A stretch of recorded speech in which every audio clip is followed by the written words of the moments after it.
Alright everybody, Jesus the Druid coming at you a little bit more informally this time. Wanted to go over something that's probably been done for centuries, but that's Plato's cave. And I wanted to give my own twist that I kind of thought of tonight on it, so sorry for the camera angle while I draw this, but here we go. Vaguely circular cave representing the Earth as the entire globe, but you have the cave as the bottom, and you have the sky at the top. So what I'd want to show is that in modern times there's a different version of this that goes on endlessly, that's just layers and layers of caves. And so that thought, and it goes basically, you're in one cave, but that's in a cave. But that cave, when you get out of it, you're in this cave, and now this cave becomes, you're in this cave, and then you get into this cave, and that becomes this cave. So, but this is just in endlessness. There's no point. There's nothing to learn from that, really. So, in going back to the normal model, it's you got the cave, and you have people inside the cave.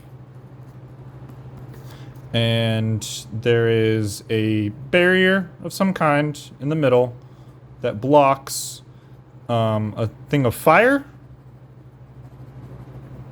and someone who is puppeteering objects that then shadow onto the wall in a depiction. And then in order to, there's stairs off to the side to go up into the earth, and then there's earth. Let's put a tree. That's a bad tree, but I mean, same kind of principle, same kind of idea. And then maybe down here, even this depiction is of a tree and the sun and who knows what. And then that's depicted back over here as the sun, the tree. And for the time being, this is these two people's realities. And then Plato says at some point you can become cognizant of the person controlling the image and the flames, and so you leave the cave. You come up here. And now we have our people. Let's say that they see the tree, they see the sun, they see, when it goes into night, they see the moon, and they see stars. They kind of see this transition. And instead of the fire being the thing that projects all of this, the fire is now something that protects them. So instead of projecting and manipulating our Adam and Eve, let's say, or our Human and Steve, or Lizzie and Susan, however you want to do it. And they come into reality. They get to witness day, night, crossing over. They get to see planets, stars moving. They get to see new plants growing, old plants falling down. They get to see these ones turn, the stars turning, and the skies going hazy as clouds form over them. They get to experience rain, whereas before there might have been just a place where they got river, or a place where they got river, a river where they have water here, bathing here, or bathing here, bathing upstream. Maybe I can edit this. Yeah, this is gonna have to be one for the edit books.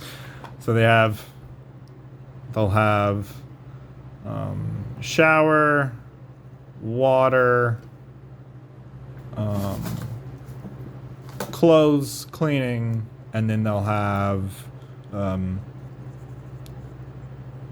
desecration. I don't have good handwriting. I don't have good spelling.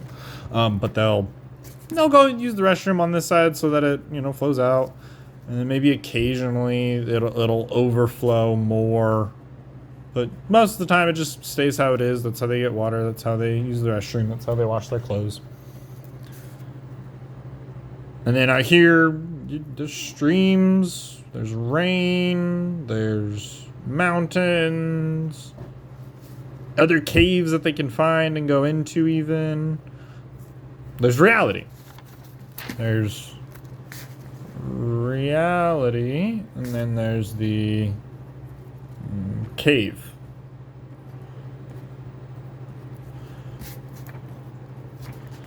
So they can go into other caves. Would you look at that? And this is kind of where we get into the connection to that infinite cave segment. It's not necessarily that humans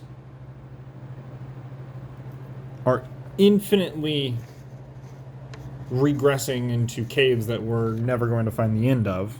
It's that humans create the cave. Humans create the fire. Humans create and choose. Also, that's a good. They choose what they see. But these two can choose what they do inside of the cave. And maybe one of these people will choose to start manipulating the fire. Maybe one of them will choose to take the stairs up into a more real place. But in that real place, there are plenty of caves that not only these people who are on the outside can choose to enter, but they can also choose how they can create them. And it might be the same practice here. They might innovate, they might change, they might differ what their practices are, they might differ what's seen, they might differ in what's heard, they might differ in what they do overall. But when it comes down to it, it more looks like you're in the cave, you can enter reality, but you're always going to be back into the cave at some point.